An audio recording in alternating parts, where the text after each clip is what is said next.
A Critique of Interventionism by Ludwig von Mises. Chapter 5 Theory of Price Controls. Part 1 Introduction. The knowledge that the constellation of the market determines prices precisely, or at least within narrow limits, is relatively new. Some earlier writers may have had a dim notion of it, but only the physiocrats and the classical economists elaborated a system of exchange and market relations.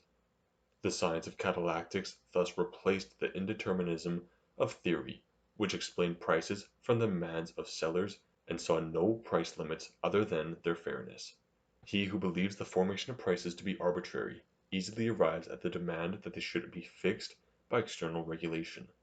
If the conscience of the seller is lacking, if without fear of the wrath of God he demands more than is fair, a worldly authority must intervene in order to help justice prevail, and minimum prices must be imposed for certain commodities and services over which buyers are believed, not quite logically, to have the power to force deviations from the just price.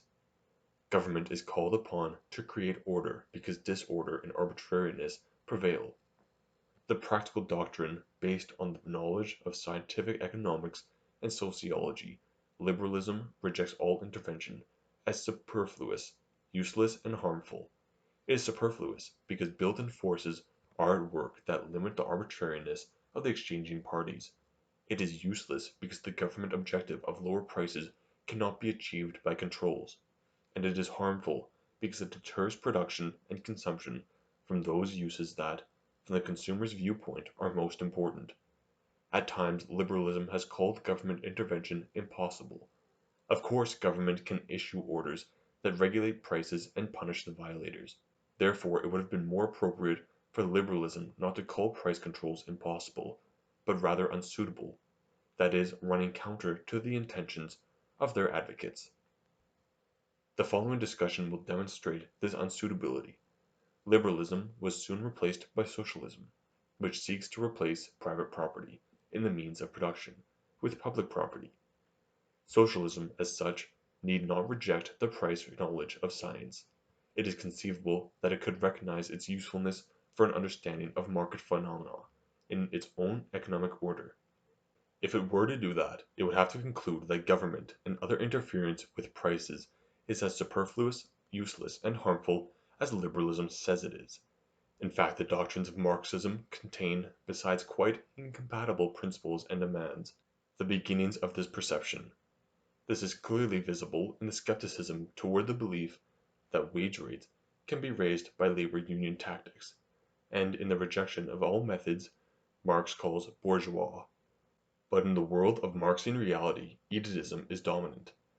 In theory, egotism is the doctrine of state omnipotence, and in practice it is the government policy to manage all worldly matters through orders and prohibitions. The social ideal of egotism is a special kind of socialism, such as state socialism, or, under certain conditions, military or religious socialism. On the surface, the social ideal of egotism does not differ from the social order of capitalism. Egotism does not seek to overthrow the traditional legal order and formally convert all private property in production to public property. Only the largest enterprises in industry, mining, and transportation are to be nationalized.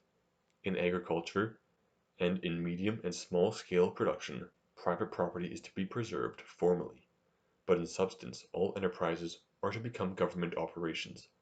Under this practice, the owners will keep their names and trademarks on the property, and the right to an appropriate income, or one befitting their ranks. Every business becomes an office, every occupation a civil service. There is no room for entrepreneurial independence in any of the varieties of state socialism. Prices are set by government, and government determines what is to be produced, how it is to be produced, and in what quantities. There is no speculation, no extraordinary profits, no losses. There is no innovation except for that ordered by government. Government guides and supervises everything. It is one of the peculiarities of egotist doctrine that it can envision man's social life only in terms of its special socialistic ideal. The outer similarity between the social state, its extols, and the social order based on private property in production causes it to overlook the essential differences that separates them. To the egotist, any dissimilarity of the two social orders is merely a temporary irregularity and a punishable violation of government orders. The state has slackened the reins, which it must pull short again, and everything will be in the best of order. The fact that man's social life is subject to certain conditions, to regularity like that of nature, is a concept that is alien to an egotist. To him everything is power, which he views in a grossly materialistic light. Although egotism did not succeed in supplanting the other socialistic ideals with its own ideal, it has defeated all other branches of socialism in practical policy. In spite of their divergent opinions and objectives, all socialistic groups today seek to influence market prices through outside intervention and force. The theory of price controls must investigate the effects of government interference with market prices in the private property order. It is not its task to analyze price controls in a socialistic order that preserves private property by form and outward appearance, and uses price controls to direct production and consumption. In this case the controls have only technical significance and remain without influence on the nature of the issue, and they alone do not constitute the difference between the socialistic society that uses them and those socialistic societies that are organized along different lines.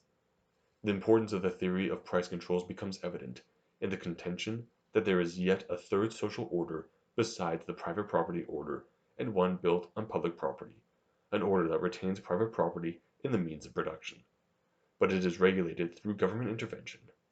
The socialists of the chair and the solidarists, together with a great many statesmen and powerful political parties, continue to hold this belief. On the one hand it plays a role in the interpretation of economic history during the Middle Ages, and on the other hand it constitutes the theoretic foundation for modern interventionism.